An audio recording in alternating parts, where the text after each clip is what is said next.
Maria Augusta, bom dia. Antes de mais nada, é um prazer estar aqui com você hoje, né, nessa conversa que eu acho que vai ser, enfim, muito bacana. Tem meus alunos aqui do curso de documentário, né, da PUC, mas além dos meus alunos também tem outros alunos também do curso de cinema e alguns professores, né? Como os alunos, né, meus alunos do curso de documentário, eles viram 2 dos seus filmes, né? Assim, o seu primeiro longa, né, metragem, que foi Daisy, que a gente conversou bastante sobre Daisy, e um outro filme seu que é menos conhecido porque passou na televisão, né, holandesa, que é o Unexpected. Eu vou citar 2 características que eu acho que são fortes no teu trabalho, né, como documentarista. Uma delas é retirar todas as marcas, né, as marcas da presença da equipe, da sua presença, né, na edição, por exemplo, né? Tudo que possa, né, enfim, marcar essa presença, essa interação, uma fala sua, isso tudo, né, você busca limpar durante a edição todas essas marcas. E um outro elemento que eu acho também muito importante na tua obra é essa busca por personagens, né? Você, assim, né, nos teus filmes, você, na medida que seja possível, você está sempre em busca de personagens, né? Personagens fortes, personagens com nome, personagens com endereço, personagem com uma história. Então, acho que você poderia começar, né, falando um pouco desse seu processo, né, de ir, né, refinando, né, esse método. Bom, primeiro quero agradecer, né? É uma honra, é um prazer estar aqui falando do meu trabalho, enfim, dos meus filmes, com vocês, com, enfim, amigos, colegas e, né, estudantes, e, enfim. Eu acho que é uma... Quando eu comecei a fazer cinema, né, e é interessante que eu estou na Holanda e eu comecei a fazer cinema aqui, eu fiz escola de cinema na Academia de Cinema Holandesa, aqui em Amsterdã. Eu tinha uma paixão, ainda tenho uma grande paixão por filmes de ficção. E eu fui descobrindo, na verdade, eu conhecia muito pouco documentário, né, quando entrei aqui na academia. E eu fui descobrindo um grande documentário, o documentário arte, né, que são os filmes do Johan van der Keuken, os filmes de... A Holanda tem grande tradição de documentário, no documentário arte, digamos, documentário alternativo, né? E eu fui descobrindo esses franceses também, enfim, documentaristas franceses. E eu comecei a me apaixonar pelo documentário, mas eu sempre sempre fui extremamente influenciada pelos filmes de ficção. E também que vai de encontro a um desejo, digamos, a uma vontade de documentar o cotidiano enquanto ele acontece, né? A vida enquanto ela acontece, que não é necessariamente muito fácil, né? Mas era o que me, digamos, é o que me inspira, é o que o que me comove, o que me move para fazer documentário. Então, eu nunca me identifiquei com documentário, com entrevistas, eu nunca quis fazer entrevistas, eu não me... eu sempre quis pensar e retratar e filmar o indivíduo, né, o ser humano, seja ele... Né, meus filmes são vários personagens, no meio ambiente em que ele vive, né? E na relação com esse meio. Então, na relação do ser humano com a família, com a cultura, com a sociedade, né? Nas instituições. Então, eu começo, na verdade, por exemplo, o Daisy é uma relação familiar, é como uma criança de 10, 11 anos consegue sobreviver a uma família disfuncional, uma situação e muito dolorosa né, que foi o suicídio da mãe, e como ela lida com todos esses personagens no mundo dela, inclusive com os coleguinhas, inclusive com a questão social que é a sociedade holandesa, né, que em algum momento isso se coloca no filme quando a gente vê que tem uma pressão em cima das crianças aos 11 anos para definirem o que querem, e tem enfim, uma avaliação do sistema educacional aqui que é muito pesada, digamos assim, né? A gente vê isso no filme, como aquilo vira um estigma. Então, essa interação, na verdade, interação é o que me interessa, né? Então, filmar as pessoas interagindo e o que essa interação revela dessa sociedade em que a gente vive, enfim, do mundo atual, né? É o que me dá vontade de fazer cinema, né? Fazer documentário, que para mim é o grande cinema. Também pode ser o grande cinema. E eu acho que a minha influência do cinema de ficção certamente está na maneira como eu filmo, no enquadramento, no tipo de lente, como no ritmo do filme. Eu aprendi muito, né, vendo filmes, por exemplo, filmes do Ozu, né? Eu vi os filmes, sei lá, 10 vezes, 15 vezes um filme, né? Analisava exatamente como ele tinha filmado, aonde estava a câmera, que lente, enfim. E porque era importante, porque para mim cinema, seja ele ficção, documentário, é imagem e som, né? É isso. São as minhas ferramentas, né? E eu tenho que dominar essa linguagem, né? Para conseguir retratar o mundo, eu preciso dominar a imagem do cinema, que é a imagem do som e da imagem, e enfim, através disso falar, revelar o mundo, pensar o mundo, questionar o mundo, enfim, permitir que o público veja além, né? Vejam além da, da janela de cada um, digamos, do mundo de cada um, né? Trazer um pouco o mundo de fora, no caso, descobrir permitir a descoberta de outros mundos, outras sociedades, mas ao mesmo tempo também nos meus filmes, nos últimos filmes, no Justiça, nos filmes que eu fiz no Brasil, principalmente em relação ao sistema judiciário e ao processo, rever uma série de imagens que para nós eram imagens tão familiares, digamos assim, né, que a gente via diariamente sendo na televisão, no jornal, enfim, e questionar essas imagens, né? A minha relação com os personagens ela é muito próxima à minha maneira de fazer documentário, né? Você falou de obstáculos também. Eu gosto, assim, eu falando agora, né, olhando para esses filmes como O Juízo e o Unexpected, que houveram esses obstáculos, enfim. Acho que no momento que eu me deparo com eles, não é necessariamente algo que eu acho bom, né? Mas é algo que funciona como uma inspiração, entende? Eu acho bom, então vamos. E realmente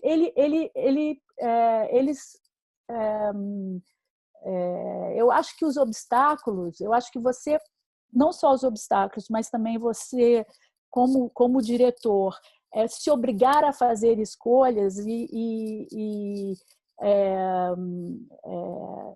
é importante no processo de criação. Ele estimula, ele inspira, né, quando você tem uma gama enorme de possibilidades,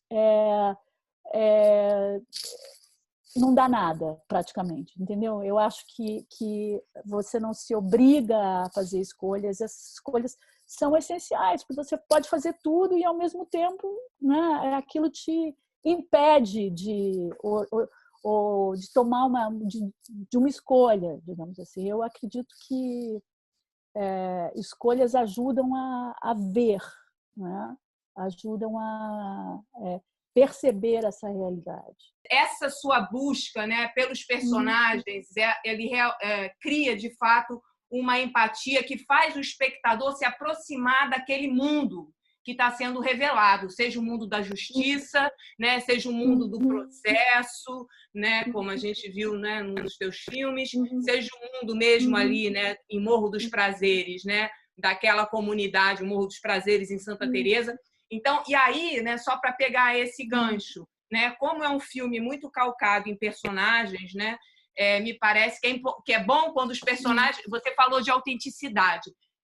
Talvez, eu não sei se a palavra é melhor também, eu fico com a sensação de que mais importante nesse seu cinema são aqueles personagens que ficam mais à vontade, né, diante da presença da equipe, né? Porque tem uns que ficam mais, outros menos, né? A Daisy mesmo, né, que é uma menina pequena, é surpreendente, né? Porque ela, de fato, enfim, parece que ela não está nem aí para você.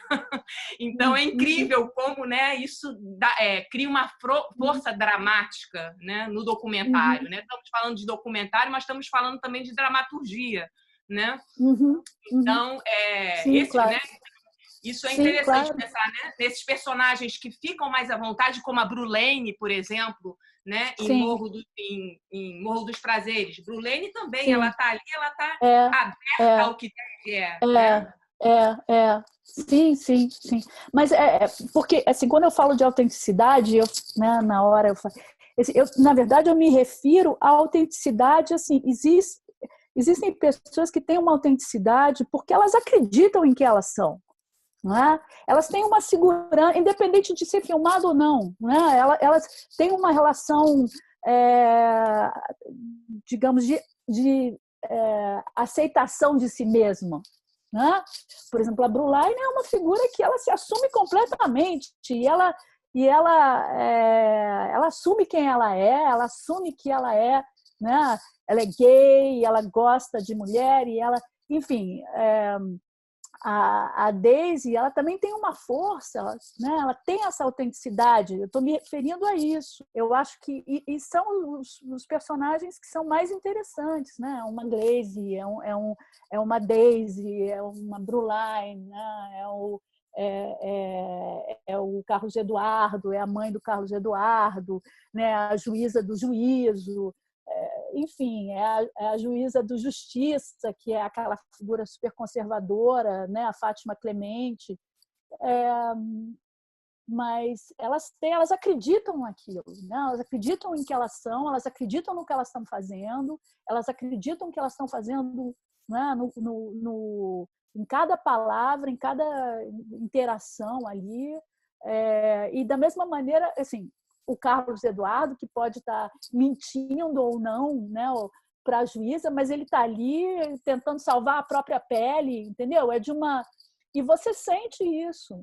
Então, quando eu me falo autenticidade, eu acho que eu me refiro a isso, quer dizer, essas pessoas que eu converso, eu bato o olho e para mim, essa pessoa é autêntica.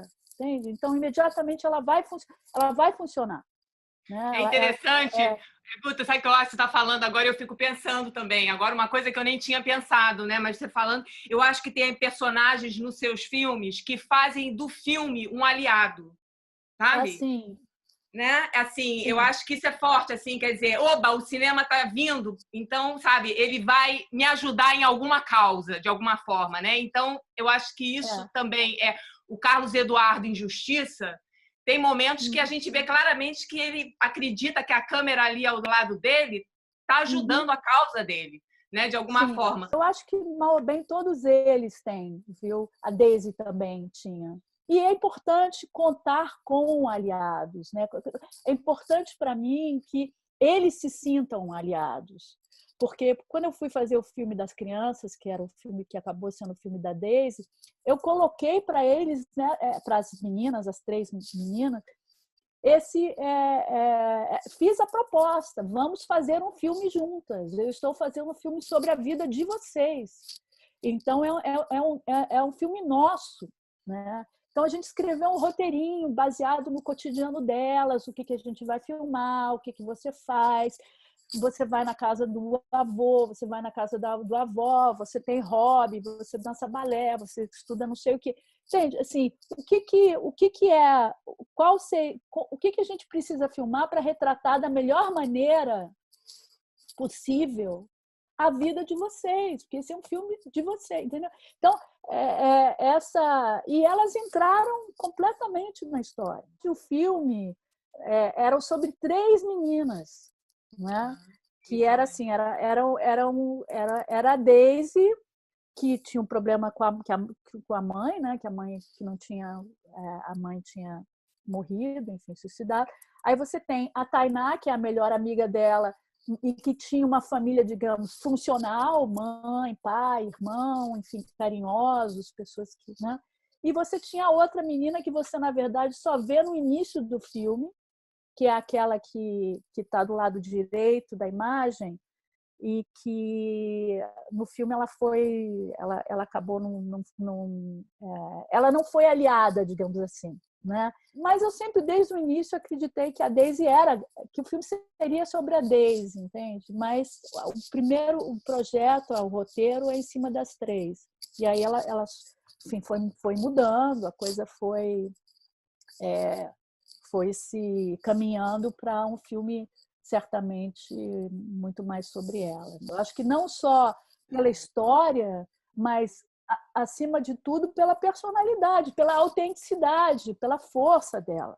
Eu vou abrir para o pessoal que está, né, assim, tá assistindo, porque além tem alunos também de montagem, né, enfim, tem uma variedade. Então eu vou abrir assim para quem quiser, enfim, perguntar alguma coisa, os professores também, enfim. Como parte dos meus alunos que estão aqui vêm da disciplina de montagem, eu queria te perguntar essa relação da montagem com a ficção também, porque a Andréia trouxe essa questão da dramaturgia. Você começou falando da tua paixão pelos filmes de ficção e como para você cinema é imagem e som.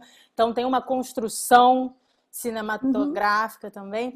Como isso funciona na montagem? Porque se a gente pegar até a própria história do cinema direto, né? O cinema direto parte da perspectiva da mosca na parede, mas as construções de montagem são tremendamente cinematográficas, até para fazer a coisa funcionar. Eu queria entender como isso funciona nos seus filmes. O processo de filmagem e edição estão muito ligados, né? Então, a maneira como eu filmo, né, como a equipe filma, ela já é pensada também para a edição, não é? Se, por exemplo, naquelas cenas, digamos, as cenas do caso do Justiça ou do Juízo, mas aquelas cenas de audiência, ou as cenas da conversa ali no processo, as reuniões fechadas, né, da liderança da liderança do Senado, da minoria no Senado, né, da oposição. Aquelas reuniões e aquelas audiências, elas duravam 45 minutos, 1 hora, 1 hora e meia, né? Uma audiência no Justiça demorava 40 minutos. Aquilo, eu preciso editar aquilo, né? Aquela cena, ela vai durar num filme 5 minutos, 6 minutos, 7 minutos, depende Então, eu preciso filmar de uma maneira em que depois eu vou conseguir editar. Eu e a editora, né, e a Karen, a gente vai conseguir editar no sentido de que aquilo vai parecer, para o público que está assistindo, como o início, meio e fim. Né? Essa audiência realmente se deu em 5 minutos. Né? Quer dizer, você... sem sentir os cortes, sem sentir... Né? Ela tem que fluir. E ela tem que fluir... Não, se eu filmar de qualquer maneira, a Karen não consegue editar. Quando a gente vai montar o filme, pensando, por exemplo, no Processo, que é um filme, né, um filme que eu mais filmei, filmei 450 horas, é uma quantidade. Então, a gente começa trabalhando, depois, enfim, definindo mais ou menos a estrutura, a estrutura central do filme, né? a gente posso falar sobre isso depois, a gente começa a trabalhar cena a cena. Então, uma cena que a gente tem uma versão, a primeira versão é de 30 minutos, ela começa a ser igual um diamantezinho, entendeu? Lapidada, lapidada, lapidada. Quanto mais difícil, mais a gente trabalha assim, cena a cena. Inclusive porque no caso do processo, por exemplo, era importante para mim que a gente desconstruísse aquela falácia de que existia crime de responsabilidade. A mídia tinha distorcido tanto aquilo, né, que isso tinha que ficar claro no filme, né, que a gente tinha que ter pelo menos uma melhor compreensão. Então, assim, aquelas conversas junto com as comissões para conseguir desconstruir essa falácia em relação aos pedalados, para você não desconstruir e depois construir, né, digamos, de uma maneira que o público não fosse se cansar, não fosse entender aquilo numa linguagem, né, leiga. Foram semanas de trabalho de edição de cada cena. Me lembro uma vez que logo que uma das primeiras versões, a Andréa veio ver, e aí ela falou, mas olha só, naquela cena ali, eu acho que era uma cena sobre a pedalada, não sei direito, ali vocês me perderam, ali ficou muito complicado para mim, eu não entendi aquilo. Então aí é mais uma semana editando para a coisa, né, fluir, porque é um filme muito denso, porque ele lida com tudo isso, né? Ele lida com todas as questões e primeiro, para você chegar a uma possível verdade, digamos assim, a você pelo menos mostrar que existem outras narrativas, você tem que desconstruir aquela, né? Que é a grande corrupção, né? A pedalada, e, enfim, fulano é corrupto.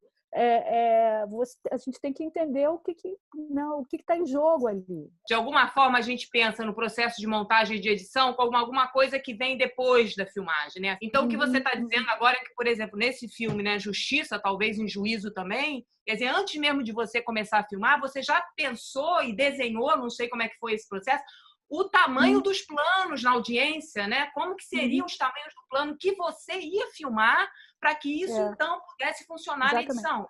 Isso eu acho fundamental. Né? E aí a gente volta na questão dos obstáculos e das escolhas. Como é bom ter essas escolhas, fazer, ou seja, o menos é mais, sabe? Assim, menos possibilidades, que se criar limites para dar conta de algo, né?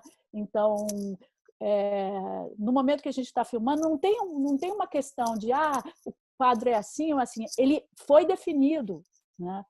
E é claro que coisas acontecem, claro que, né, a gente não sabia o que ia se dar na audiência, mas isso já mesmo assim, eu digo, eu não sei o que vai acontecer, mas eu sei como eu vou filmar. Só isso já tira uma série de... já são escolhas que já foram feitas e que são essenciais. Vou dar um exemplo. Aquela cena na audiência da Fátima Clemente, que é a primeira audiência do Carlos Eduardo, que é um aberto, e ela toma café. Lembra que ela faz assim com a xícara? Vagamente, Justiça, né? No Justiça, enquanto... que eu acho maravilhosa aquele momento, né? E que sorte que foi a gente ter mantido aquilo em aberto, Porque a força você vê, uma das forças do plano e do momento é justamente o aberto, e ele está sendo, né, o policial entra, algema ele e a defensora olhando e ela tomando café, né? Assim, e é um plano longo, né? Então que tem a força do plano também porque ele é longo e porque você ouve ela e é um silêncio total. Então essas decisões são decisões que acontecem na filmagem, né? É claro que tem momentos que eu erro, em vez de estar no aberto, eu estou no fechado, ou eu estou no aberto, eu não devia estar no fechado, enfim. Então, ou o câmera erra, ou o cara do som erra, enfim. A gente, na edição, a gente tem que dar conta dos erros de todo mundo, né? Não erros, mas do que não deu certo. Tem toda uma tensão na cena que é ótima. Ela tá ali tranquila, tomando um cafezinho. Tomando café. Enquanto a gente tá vendo aquela cena do policial chegando e algemando o garoto, né? E ela tá ali, né? Ela vê isso todo dia, provavelmente, né? E ela ainda fala assim, pode levar com a mão, assim. Se eu me lembro bem, ela ainda fala, pode levar. Isso. Né? Como se fosse exatamente um objeto, né? Pode levar. Então, assim, a gente é isso, né? A filmagem é acreditar que as coisas vão acontecer na frente da sua câmera, entendeu? Para você reduzir, né, o tempo das audiências em justiça, por exemplo, né?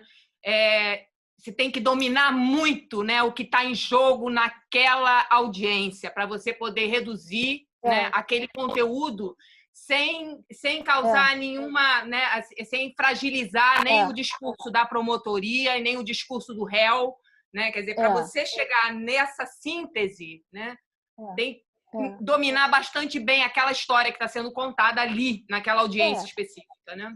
A gente tem que conseguir filmar da melhor maneira possível e, né, com o melhor som possível, com a melhor imagem possível. E algo que está acontecendo que você, no caso das audiências, não dá para parar, não dá para dizer, por favor, outra vez, sabe? Dá para você repetir essa? Não é possível, né? Dar um exemplo. Quando no processo. Então, você tem aquele momento em que a Janaína faz aquele primeiro discurso a favor do impeachment, que ela levanta, porque a Constituição, não sei o quê, chora, parará. E aí eu corto no final eu corto num momento, numa imagem que a Gleice está fazendo assim com óculos, né? Ela está fazendo assim, né? Eu lembro bem dessa cena. Não tem como aquilo ser ao mesmo tempo, entende? Porque eu estou na cara da Janaína. Naquele momento ali, assim, eu estou filmando a Janaína. Eu tenho 10 minutos da Janaína falando, que podia maravilhoso, do início ao fim, né? Inclusive, eu estou não só na Janaína, como eu estou lá no final, lá no fundo, com os jornalistas todos. Eu não tenho nem condição como fazer né? Porque a minha hora de chegar para o cara, o segurança me deixar o meu câmera e eu entrarmos para poder fazer os senadores olhando, entendeu? Não é óbvio, né? Então, mas é claro que eu sei que ela está o tempo todo, e ela se refere ao PT, porque o PT, porque não sei o quê, ela está, e estão ali a Gleice, o Lindbergh e a Graziotin olhando para ela e se relacionando e se reagindo o tempo todo. Então, é claro que foi uma montagem ali, entende? Ela não... Mas assim, não tem como não ser. Eu acho que é uma questão, antes de mais nada, também de ética, entende? Porque ética o tempo todo. Né? Aquilo é verdade? Aquilo, né? Ela olhou, aquilo ali, ela estava interagindo com a Gleice o tempo todo. Claro que estava. Ela estava né? Eu via que ela estava. Se foi exatamente aquele momento que a Gleice fez assim, não foi, entendeu? Mas a Gleice é a minha personagem principal, entendeu? Então, é a dramaturgia. Se eu tivesse a possibilidade se a Gleice tivesse sentado do lado, ou dois, enfim, ali do lado da Janaína, e eu tivesse a possibilidade de, no aberto, mostrar isso, seria maravilhoso. Eu acho que é muito mais forte, entende?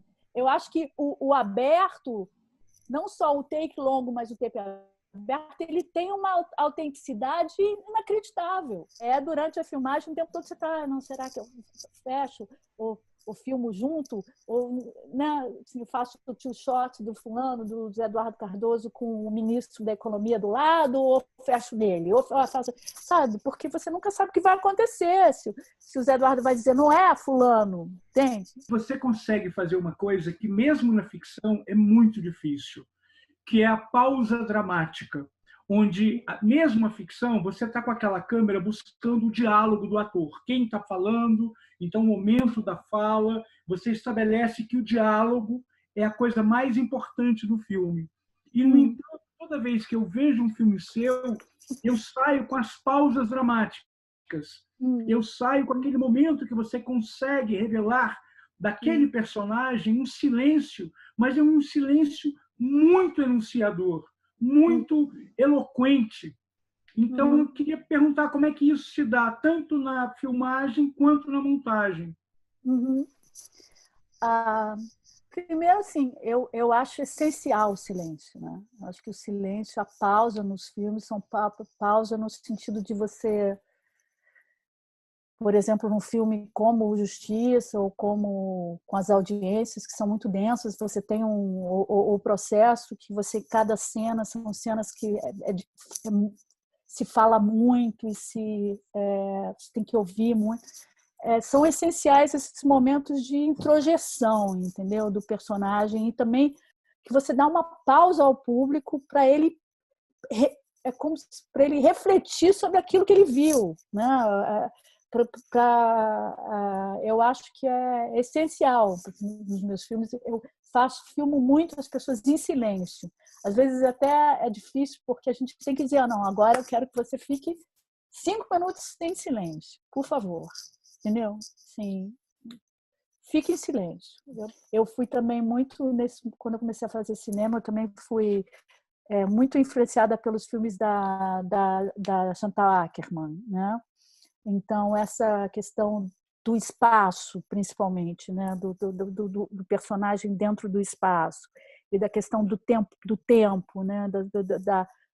De você de filmar alguém cortando batata, entendeu? E não só, né? De respeitar o tempo da cena, né? Para a gente conseguir ver aquilo que nos é tão familiar, mas ver de uma outra maneira, sabe?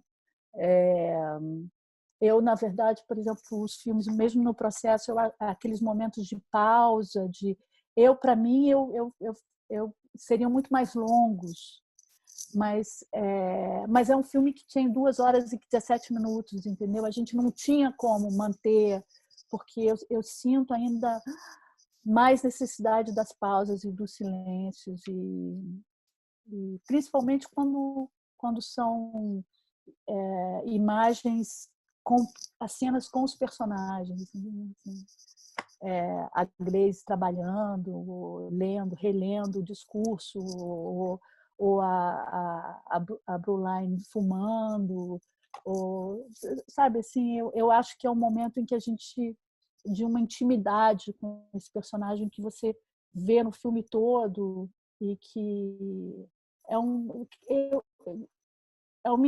eu gosto disso, porque eu acho que gera uma intimidade, assim, você chega um pouquinho mais perto daquela pessoa, sabe? E aí, mas também não muito perto. Aí, né? Assim, tem um mistério ali. Não existe um mistério porque aquela pessoa você conhece, mas também não conhece, sabe? Então, eu gosto desse mistério, dessa intimidade. E acaba revelando até o que a pessoa não disse, né? Às vezes, o contrário do que ela disse, você revela no silêncio da personagem. Isso é... Sim. Porque quando a pessoa, enfim, principalmente ali no processo, né? Você está ali, um político, está ali representando aquele papel político, né? Você está sendo político, que é um papel que é você também, né? Novamente voltamos para aquela das representações que nós somos muitos, né? A Glaze, ela é uma política, então ela é uma senadora, então ela também tem esse papel, ela, né, desempenha esse papel, com câmera ou sem câmera. É importante também retratar essas contradições, sabe? A Bruline, ela é uma figura, né, do tráfico, mas ao mesmo tempo ela cuida da avó e cuida dos irmãos e das irmãs e coloca todo mundo para dormir e limpa a casa. E sabe, assim, isso tudo somos nós. Ela não é um ser abjeto, uma bandida, uma criminosa. Ela é um ser humano. Assim,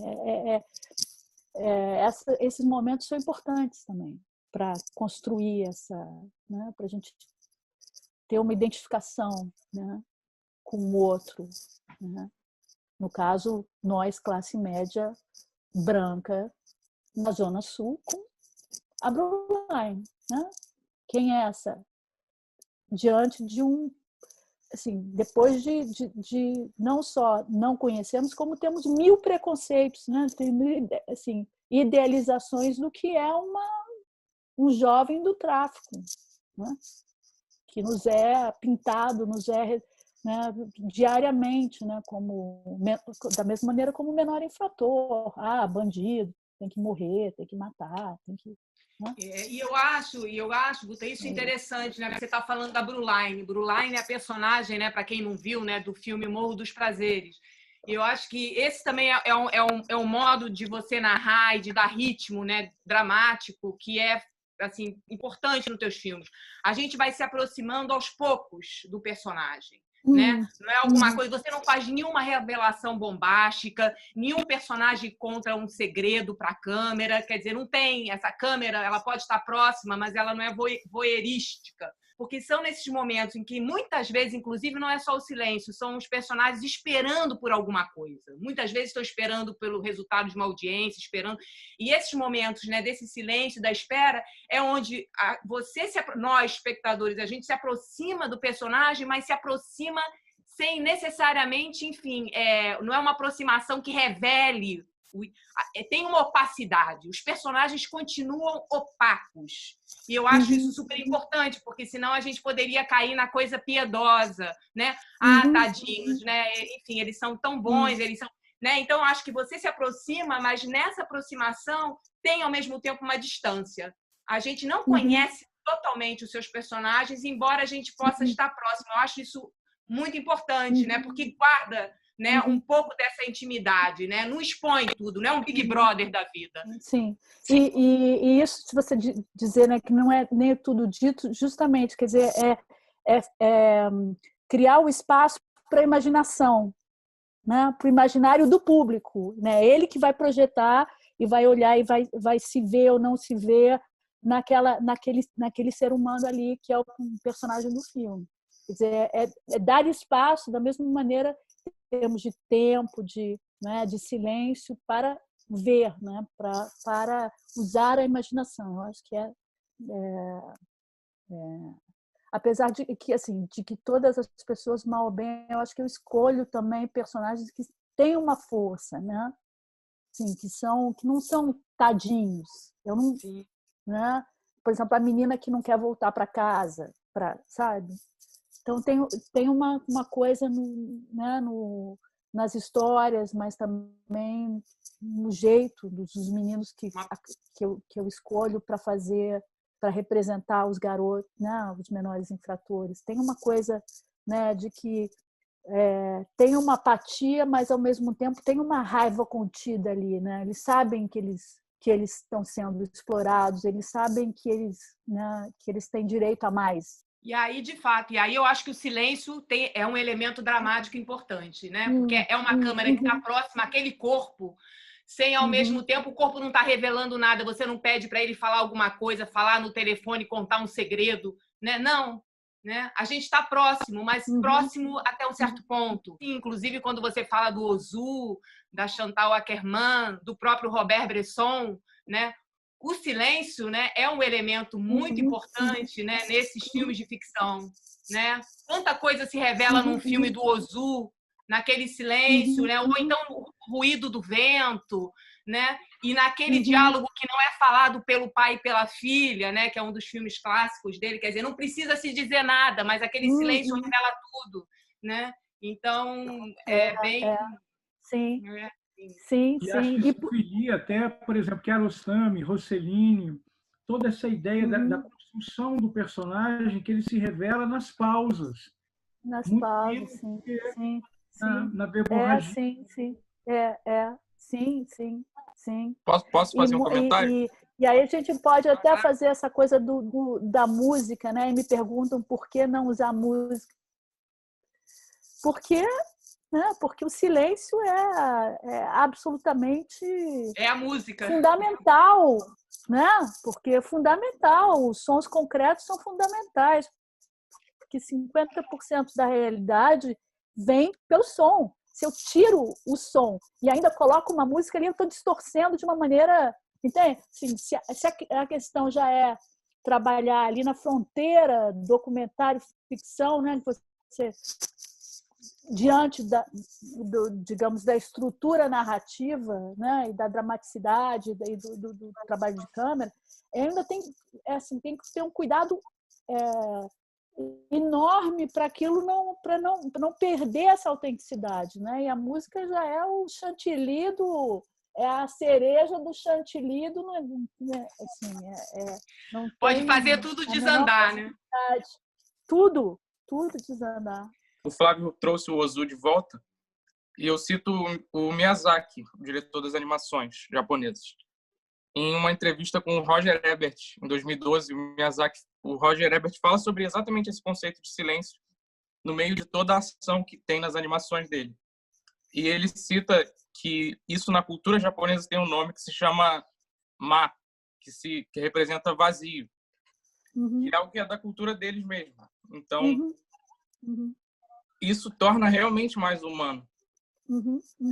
É algo que eu acho que você deve... O Ozu mostra muito isso. O Ozu bota um pai e um filho pescando por 2 minutos e é só isso. Isso dá muito mais vida aos filmes. E isso vale, obviamente, para o cinema documental também. Eu acho que tem uma relação que é o seguinte, da relação do cinema que vieram a chamar de cinema reflexivo, né?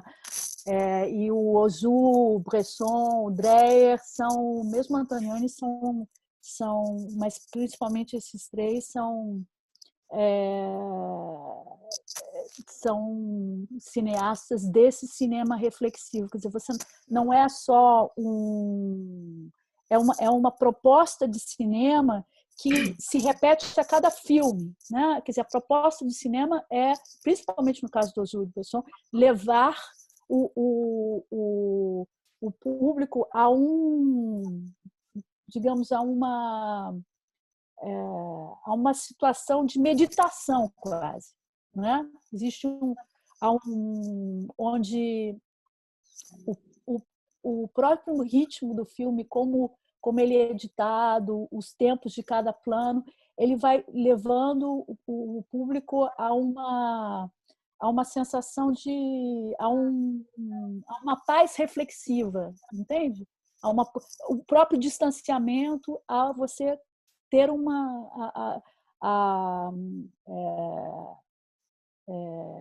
a se sentir a estimular essa reflexão. Eu acho que o Ozu faz isso, quer dizer, você não tem grandes dramas, você não tem uma câmera que corre e né, ou uma edição que é uma edição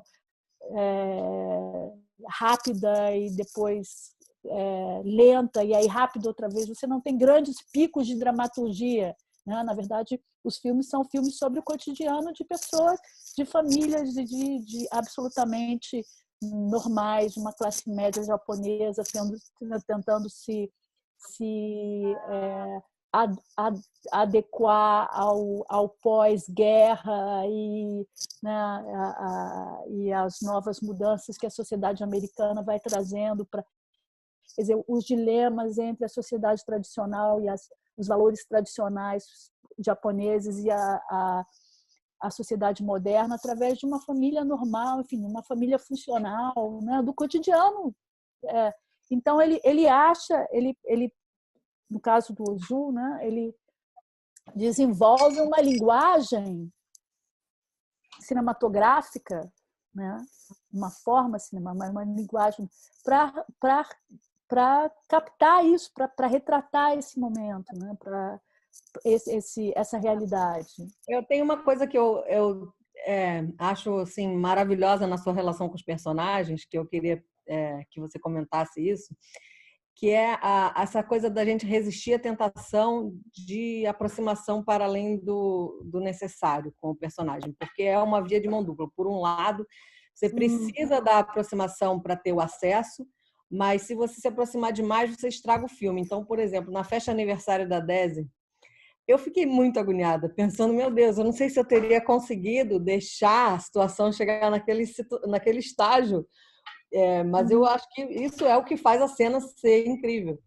Mas é muito difícil você ficar vendo uma criança de 12 anos, sei lá, tem nada para servir para os amigos, com aquele pai que não está nem aí, e assim, a câmera ela consegue captar muito, até não tem um movimento de câmera que sai da sala e com a hora que o pai sai de casa, no meio da festa, a câmera vai uma pan para a direita e ele olha para a câmera, né? E depois tudo que acontece, da choradeira e tudo mais, né? Eu queria que você comentasse um pouco desse limite de aproximação, que é uma questão chave, às vezes, para você não perder o seu filme dentro da relação com o personagem. Enfim, eu consigo isso. Assim. Veja bem, ali é claro que é impossível não me envolver, principalmente no caso da Daisy. Impossível não me envolver, mas eu sempre, durante o processo do filme, né? Inclusive, eu ficava sabendo de coisas que nem estão no filme, que eram muito ruins e que eu ficava bem pé da vida com o pai dela, às vezes, né? Eu me lembro uma vez que conversando com o meu produtor holandês, o Peter van Halster, que ele, né, produziu o filme, e eu falando, um dia reclamando, que foi um filme que eu fiz durante um ano inteiro, entende? Eu filmei ela durante muito tempo. Quer dizer, eram poucas diárias, mas eram um período longo assim, de filmagem, um ano na vida dela, né? E eu me lembro falando com ele, dizendo, mas esse cara, mas olha o que ele fez, não sei o que, parará, e o Peter dizendo, não, ele é um ser humano, não? Você tem que manter uma certa... Ele tem lá as suas responsabilidades, as suas razões também. Ele também tem um passado para carregar, sabe? Cuidado para não pintar ele como um vilão. Um vilão, sabe? Cuidado, muito cuidado. E você vê que no final do filme, quando ele vai buscar ela na escola, né?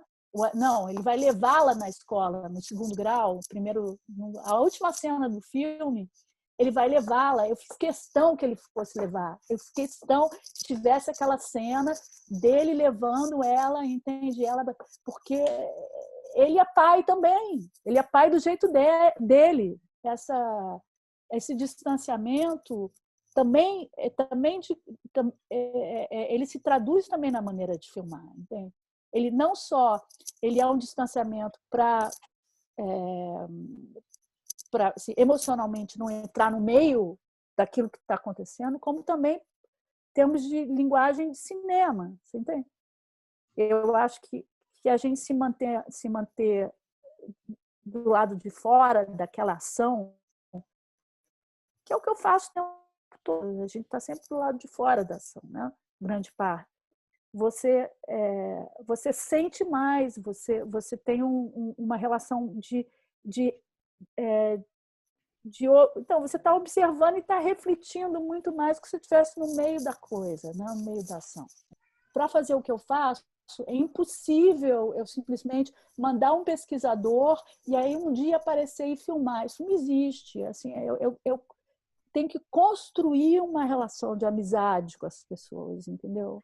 Não com todas, que não é possível. Com a juíza Fátima Clemente, eu morria de medo dela.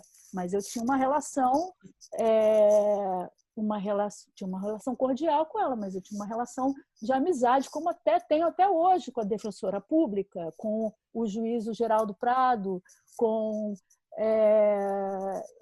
o pessoal do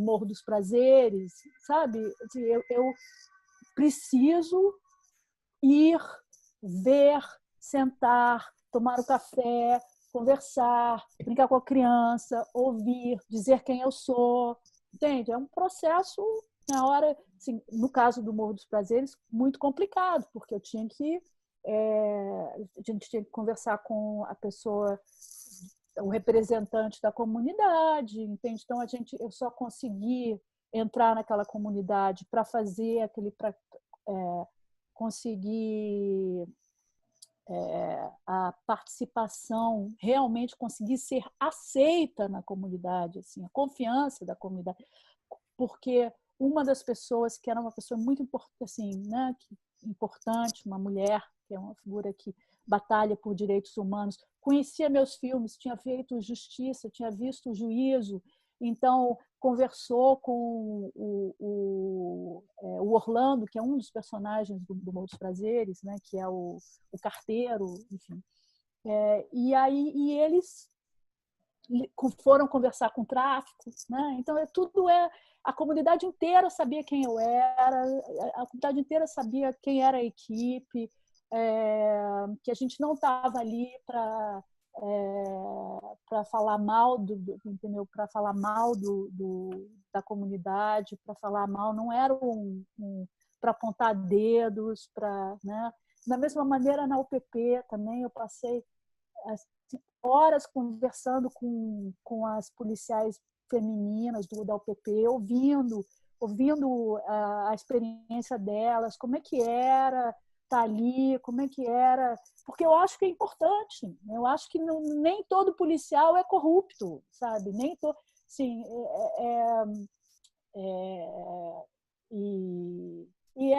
eu acho que as pessoas sentem isso, né? As pessoas sentem que existe um verdadeiro interesse, um verdadeiro em descobrir, né? Um respeito, não é assim, não é uma equipe de televisão que cai, entende, naquela comunidade, filma aquilo, vai embora e tchau.